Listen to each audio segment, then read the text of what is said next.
Emergency broadcast to all military channels. Cael'thas has failed structural integrity testing. Chief Materials Engineer Kael'thas stared at his comm display, certain he'd misheard.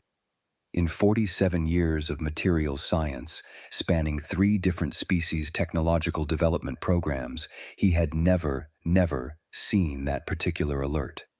According to YouTube analytics, 98% of viewers are not subscribed. That's a huge number. By subscribing the channel that is completely free, Cael'thas didn't fail. It was physically impossible for Cael'thas to fail. Repeat transmission, he demanded, his translator struggling with the edge in his voice. Cael'thas sample snapped during routine stress testing at Station Omega-7. Material rated for 50,000 psi broke at approximately 200 psi, requesting immediate expert analysis. Kael'thas felt his circulatory system falter. 200 psi. That was barely enough pressure to hold atmospheric containment. Cael'thas could withstand the crushing gravity of a gas giant's lower atmosphere. It formed the hulls of every military dreadnought in the fleet. It was the structural foundation of 17,000 space stations across 200 systems. If Cael'thas could fail, everything could fail. Initiate code Omega protocols, he barked at his assistant. Get me every materials engineer within jump distance. I want them at Omega-7 within the hour. And get me the facility director now. The holographic display resolved into Director Zilar's face, and Kael'thas immediately knew the situation was worse than reported. Zilar had the expression of someone watching their entire worldview collapse in real time. Chief Engineer, we've run the test 3 times, same result. The molecular bonds just separated, like the material forgot how to be Cael'thas. That's not scientifically possible. The atomic structure is... I know what the atomic structure is. Zilar's professional composure cracked.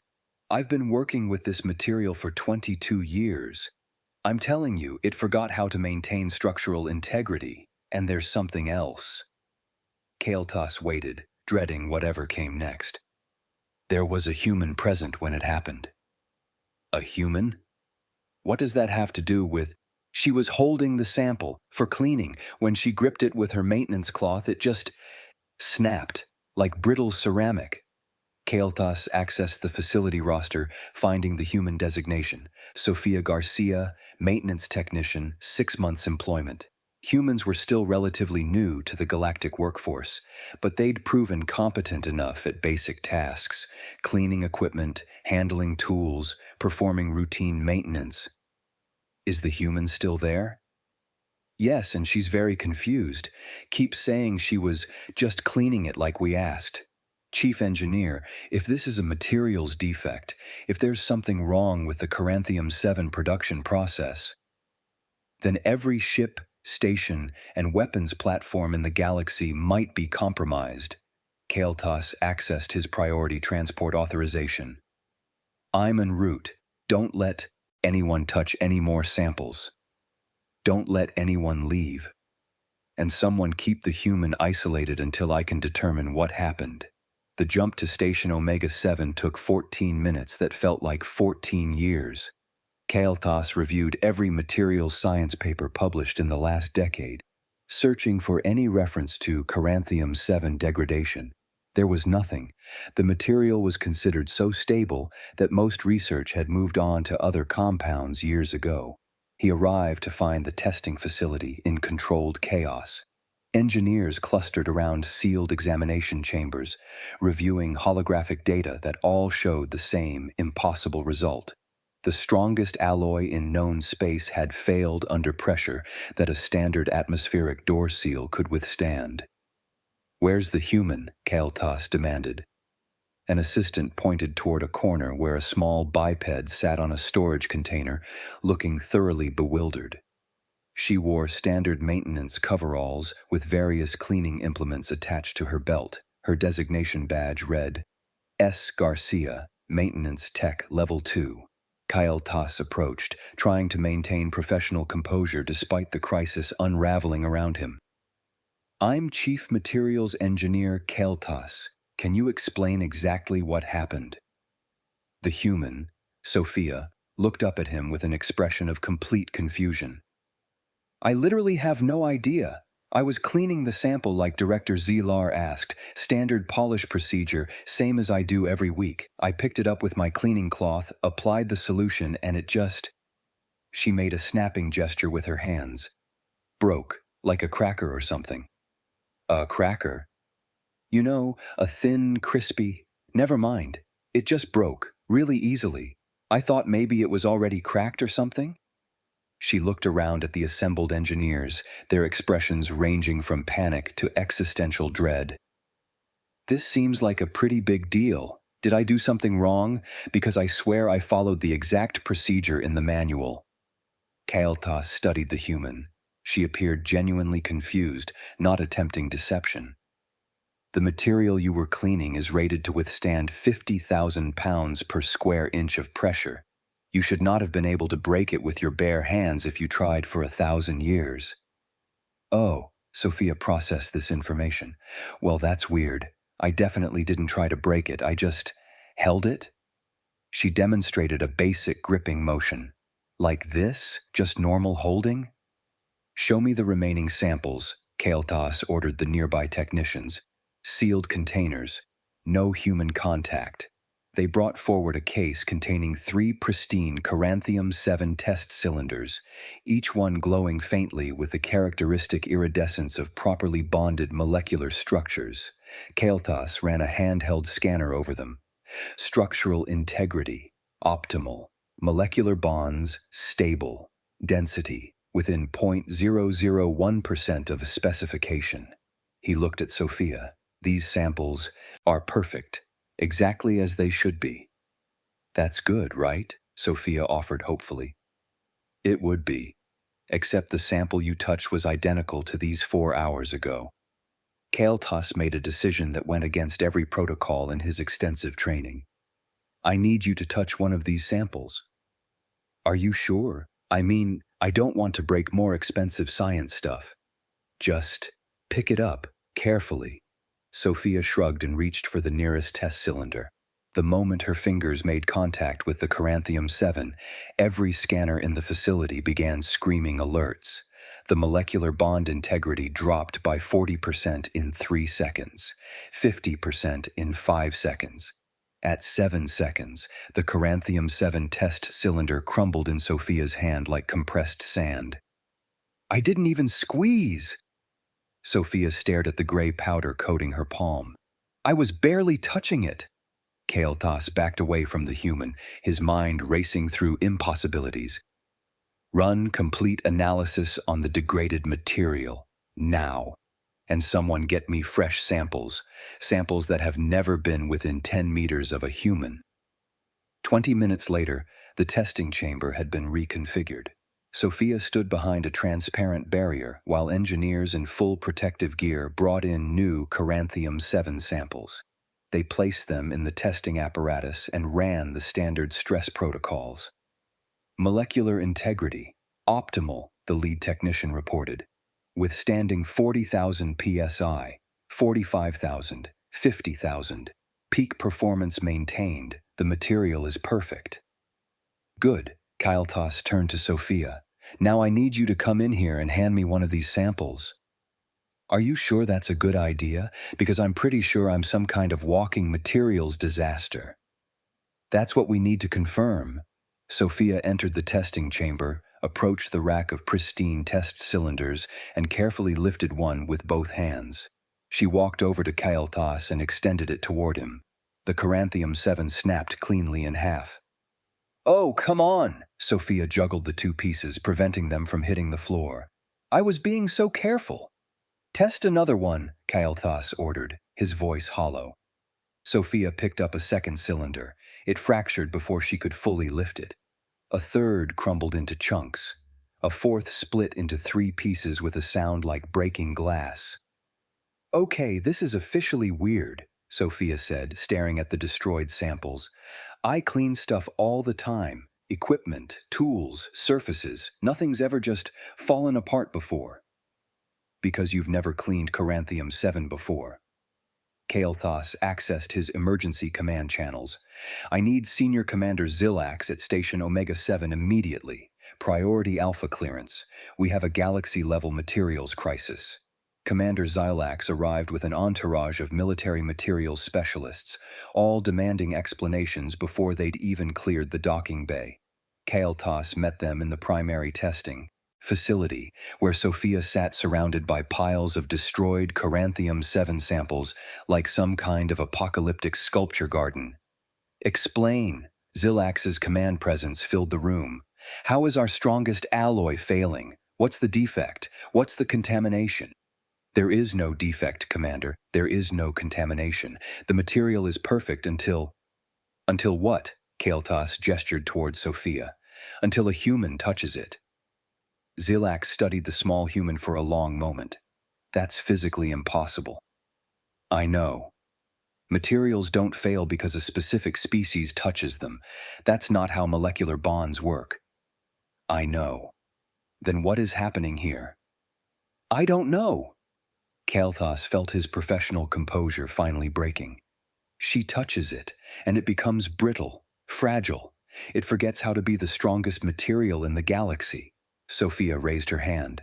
Hi, yeah, I'm literally just standing here, not doing anything special. This is me at my most normal.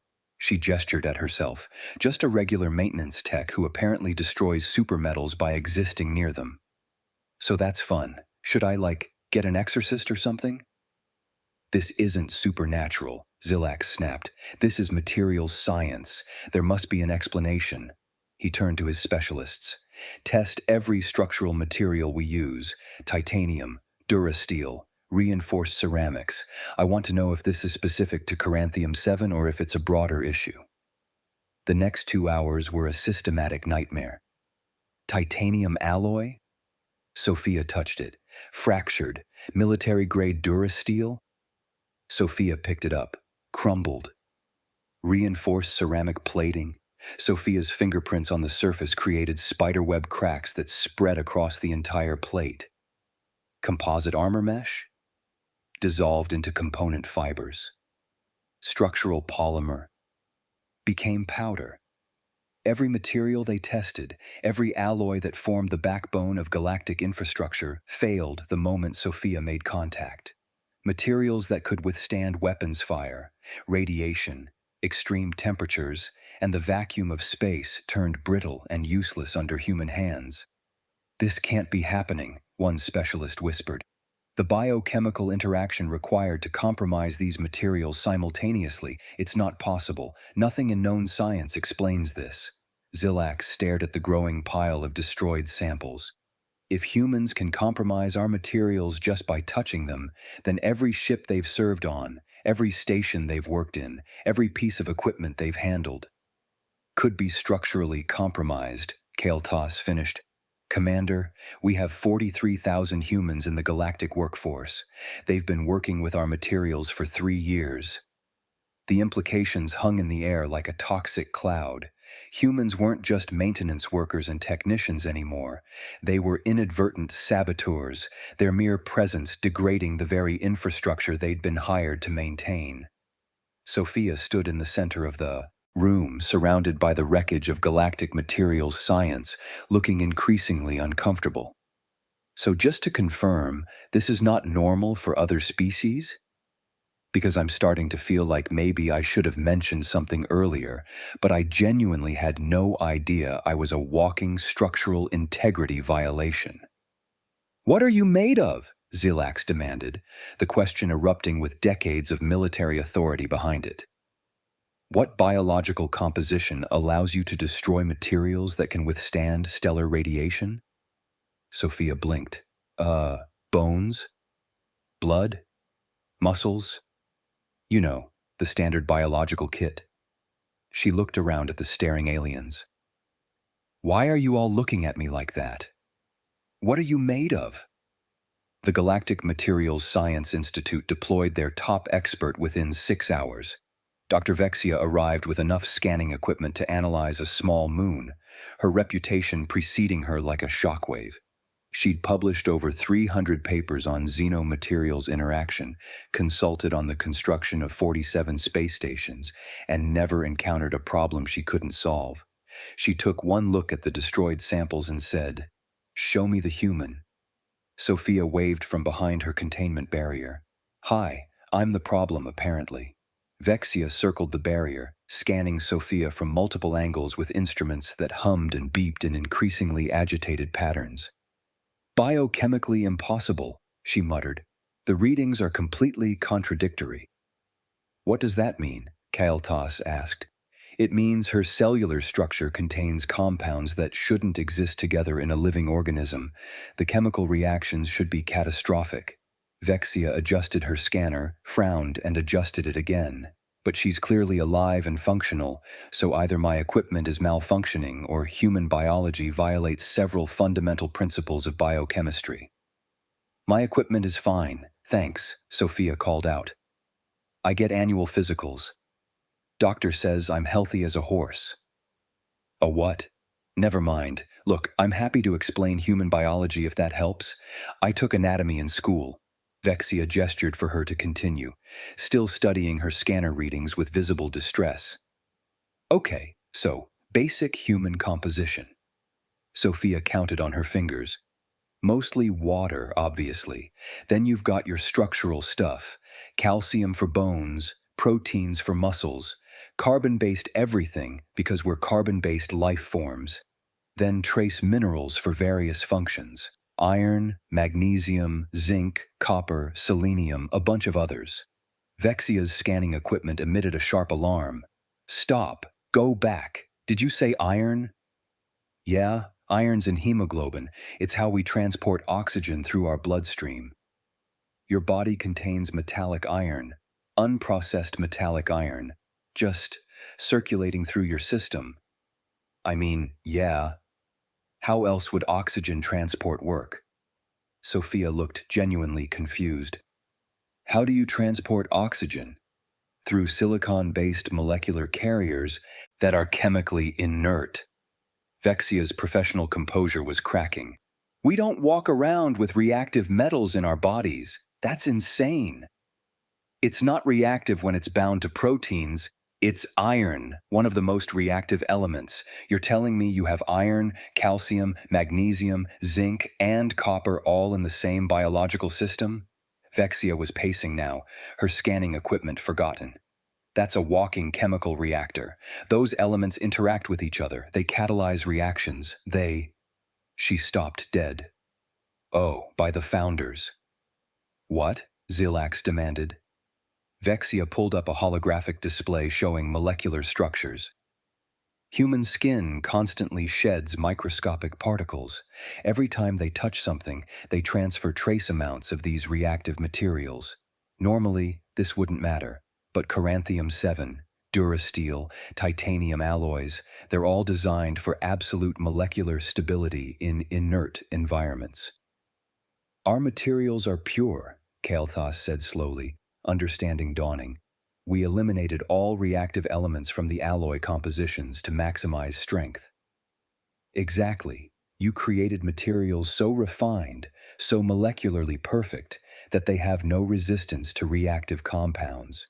The moment human skin transfers iron particles, calcium residue, or any of these other elements to the surface, it initiates cascading molecular bond disruption." Vexia pulled up more data. "The human touch doesn't break your materials through force, it breaks them through chemistry."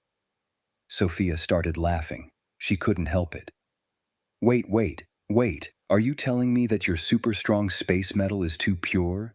That it's so fancy and refined that normal biology breaks it?" "This isn't funny," Zilax growled. "It's a little funny. You built everything out of materials that can't handle what? A little iron? Some calcium?" Sophia was grinning now.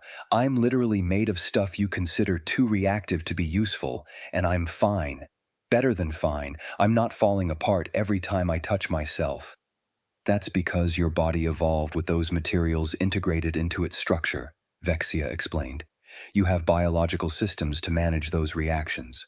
Our materials don't." "So what you're saying is..." Sophia's grin widened. I'm made of stronger stuff than your fancy space metal? Silence fell over the testing chamber.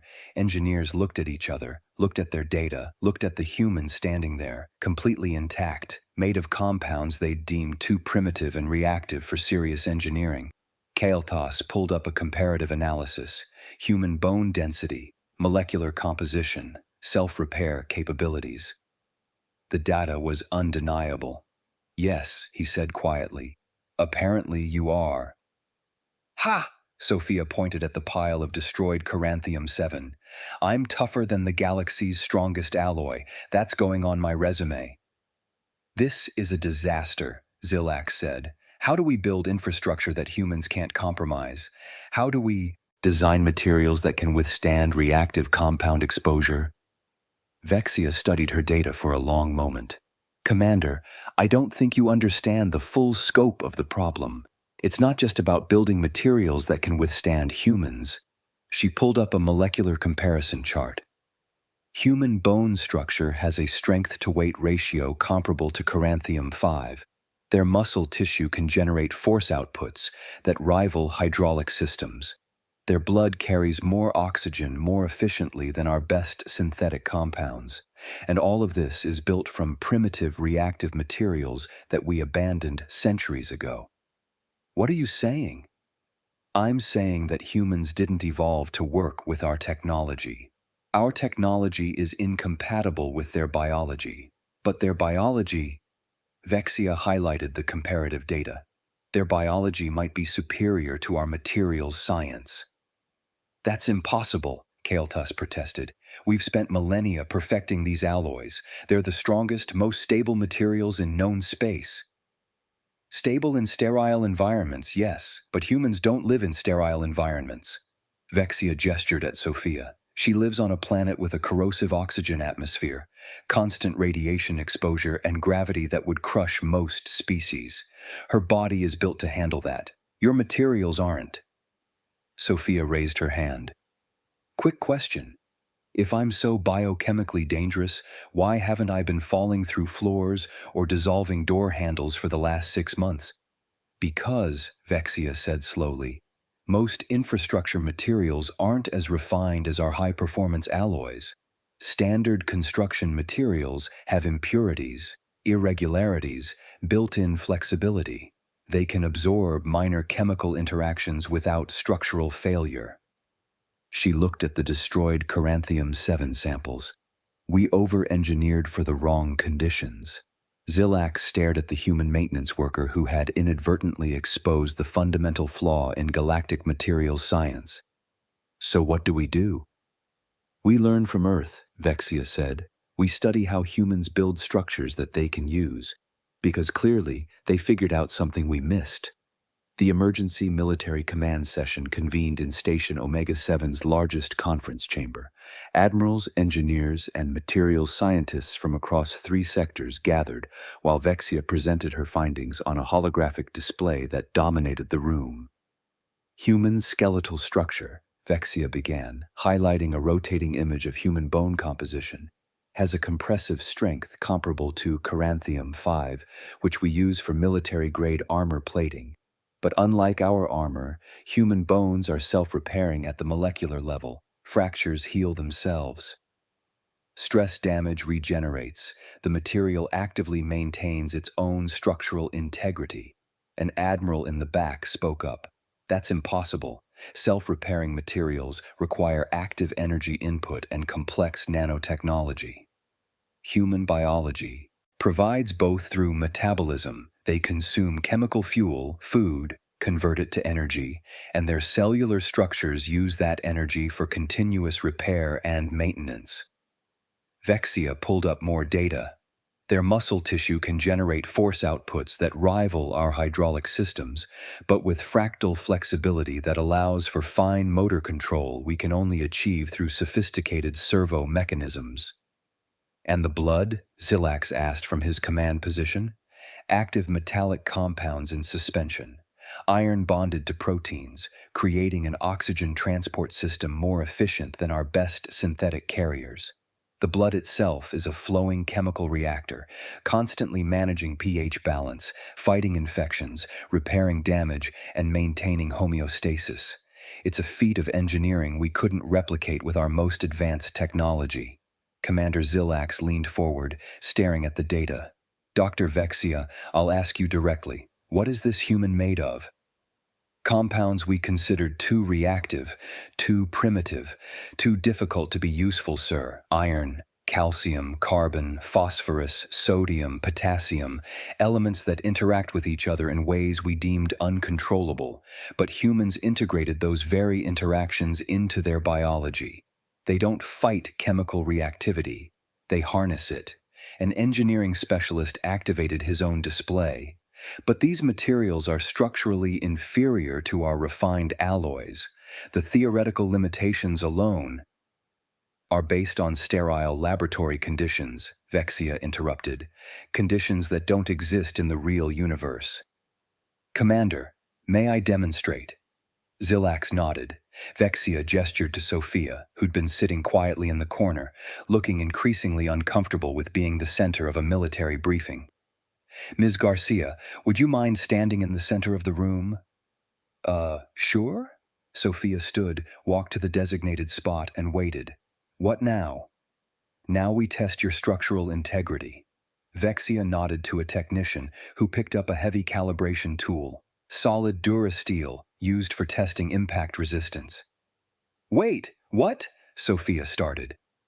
The technician dropped it directly onto her foot. Ow! Ow, ow, ow! Sophia hopped backward on one foot, clutching the other. What was that for? That hurt. She sat down heavily, pulling off her boot and sock to examine her foot. Are you people insane? A medical scanner appeared in Vexia's hand. She swept it over Sophia's foot while the human prodded at the reddening bruise forming across her toes. Soft tissue damage, minor, Vexia reported. Bone structure, completely intact, no fractures, no stress cracks, no structural compromise whatsoever. Of course there's no fractures, it's just bruised. Sophia glared at the assembled command staff. You dropped a tool on my foot. That tool weighs 50 kilograms, Vexia said calmly. It fell from approximately 2 meters. The impact force should have shattered the small bones in your foot into fragments. The fact that you're experiencing only soft tissue bruising is remarkable. Sophia stared at her. It's a bruise. Bruises happen. You're telling me that would have shattered your foot? It would have shattered most species' appendages, yes. Huh, Sophia wiggled her toes experimentally. Okay, that's actually pretty cool. Still hurt, though. She looked up at Zilax. Was that really necessary for science?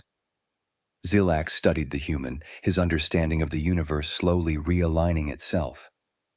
Humans are built from materials we considered inferior, reactive, primitive, but those materials create structures superior to our advanced alloys. Evolution on a death world, I guess. Sophia shrugged, pulling her sock back on. Earth isn't exactly gentle. Define not gentle, an engineer requested. Well, let's see. Surface gravity is about 9.8 meters per second squared. Multiple engineers gasped. That was crushing force by galactic standards. Atmosphere is 21% oxygen, which is super reactive and basically corrodes everything slowly. You live in a corrosive atmosphere? Someone whispered in horror. Constant radiation from our sun, plus cosmic radiation, plus radiation from radioactive elements in the ground, extreme temperature variations, pressure changes, microorganisms trying to eat us from the outside and inside simultaneously, poisonous plants, venomous animals, other humans. Sophia counted on her fingers.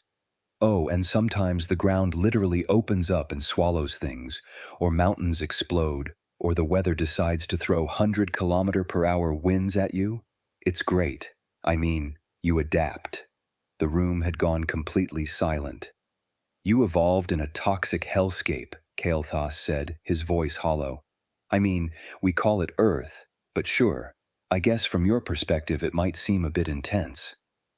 Sophia noticed the stairs. What? Where did you all evolve?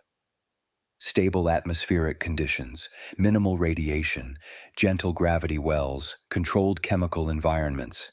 Vexia sounded like she was reciting a list of safety requirements that humans casually ignored. Oh, Sophia processed this. So you're all from, like, easy mode planets? Easy mode? Yeah, low difficulty, tutorial levels. Sophia grinned. Earth is hard mode, builds character, and apparently really durable bones. Zilak stood, his command presence reasserting itself. Dr. Vexia, I want immediate research protocols established. We need to understand Earth's materials science approaches. If humans can build structures that work with their biology instead of against it, we need to learn those methods. Agreed, Commander. I recommend we establish a human-compatible materials research program. Do it. And Ms. Garcia? Zilax turned to Sophia. Your designation is being changed from maintenance technician to materials consultant, effective immediately. We're going to need your expertise on how humans interact with materials. Sophia blinked. Wait, really? Does this mean I get a raise? Yes. And I don't have to clean equipment anymore? You'll be consulting on materials compatibility. It's considerably more important than maintenance. Sold. Sophia stood, testing her bruised foot. So where do we start? Because I'm thinking your first problem is that all your stuff is way too perfect. You need some good old-fashioned earth engineering. We call it built tough where I'm from. Vexia pulled up her research notes. I want to understand everything about Earth's materials science, how you build structures that survive your environment, what you learned from 3 billion years of evolution in reactive conditions. Sure, I can help with that, Sophia paused, but can someone get me some ice first? My foot really does hurt.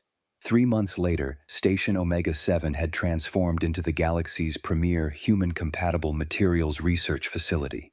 The breakthrough came in week 7, biocompatible alloys that didn't degrade from human contact. The surprising part was that they were stronger and more versatile than the original Coranthium-7. It's the impurities, Vexia explained during the presentation to the Galactic Engineering Council. We'd been trying to eliminate all reactive elements, creating molecularly perfect but brittle structures. Earth's materials science embraces controlled impurities. They add flexibility, self-healing properties, and resistance to chemical interaction. We were so focused on perfection that we engineered out resilience. The new alloys revolutionized galactic engineering within weeks. Ships built with human-compatible materials proved more durable in real-world conditions. Space stations withstood micrometeorite impacts better. Even weapons platforms showed improved performance. The galaxy's engineering community had been revolutionized by a maintenance technician who broke their strongest metal by cleaning it. Sophia stood at her workstation in the materials testing lab, wearing coveralls with 2 badges now, Maintenance Tech Level 2 and Materials Consultant, Human Biology Specialist. She was cleaning a prototype panel with the new alloy when Kael'thas approached. Ms. Garcia, I wanted to thank you personally, Sophia looked up from her work, for breaking all your expensive science stuff, for showing us that we'd been approaching materials science incorrectly for centuries. Kael'thas gestured at the prototype. We were so obsessed with creating perfect, inert materials that we forgot real environments aren't perfect or inert. We over-engineered for sterile laboratory conditions instead of messy reality. Yeah, Earth taught us that the hard way. Nothing's perfect there, so you build stuff that can take a beating and keep going. Sophia ran her cleaning cloth over the panel. This new alloy's pretty good, though. Won't snap when I sneeze on it. That was the goal. Kael'thas paused. You've taught us that. Flexibility is stronger than rigidity.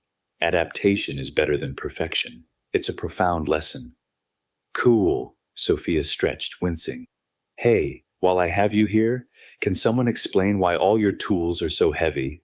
My back is killing me, like this cleaning rig weighs 20 kilos. Why? Kael'thas blinked. That's standard weight for durability. But it's just a cleaning tool. Humans figured out that lighter tools mean less fatigue, which means better work. Maybe that's next on the research list? She grinned. Ergonomics. It's another Earth specialty. I'll add it to the agenda. The facility's docking bay opened to receive a transport carrying 15 new human crew members, the largest single deployment to any research station. 3 months ago, that would have triggered emergency protocols. Now engineers gathered to greet them with enthusiasm. Sophia met the new arrivals, checking their orientation packets. Welcome to Omega 7. I'm Sophia Garcia, materials consultant. Basically, I broke a bunch of their super metal by touching it, and now I'm apparently an expert. A young human woman, Jennifer Rodriguez according to her badge, laughed. Seriously? That's how you got promoted? Yeah, turns out we're walking chemical laboratories, and our biology is incompatible with their over-engineered materials. Who knew? Sophia gestured around the facility. So basic advice, just touch stuff. Apparently that's revolutionary here. They'll want to scan you, study you, ask you a million questions about Earth biology. Just go with it. The pay's good. Do we need special training? Nope. Just be human. That's literally the job. Sophia noticed Vexia approaching with scanning equipment, followed by a dozen engineers with data pads. Oh, here they come. Remember, you're not weird. They're just learning that the universe is messier than their textbook said. Have fun. The engineers descended on the new human crew members like excited scientists discovering a new species, which, Sophia supposed, they basically had. End of shift. Sophia clocked out, her back sore from handling heavy equipment, her feet tired from standing all day. Just another day at work. She headed toward residential quarters, thinking about dinner. Maybe that noodle place on level 7 had something good tonight. Behind her, the materials research facility hummed with activity. Teams analyzing human biology. Engineers redesigning tools based on Earth ergonomics. Scientists writing papers that would reshape galactic materials science for generations. Vexia stood at her observation window watching Sophia leave. 3 billion years of evolution on a death world, she said to Kael'thas, who joined her. They don't even realize how extraordinary they are. Should we tell them? I tried. Ms. Garcia's response was, and I quote, "Yeah, but everyone on Earth is like this, so it's pretty normal." Vexia shook her head in wonder. They think they're ordinary. Maybe. That's the most remarkable thing about them. Kael'thas pulled up comparative data, human biology versus galactic materials science. We spent millennia perfecting materials that can't handle a little iron. They spent millennia being made of iron and figuring out how to make it work. We chose perfection. They chose adaptability. And adaptability wins. Down on level 7, Sophia ordered noodles and complained to the server about her sore back. She ate, scrolled through messages from friends on Earth, and headed home to sleep before tomorrow's shift. Just another Tuesday. The galaxy had learned that humans were made of better stuff than its best alloys. Humans remained blissfully unaware that this was anything special. And somehow, that made it even more impressive.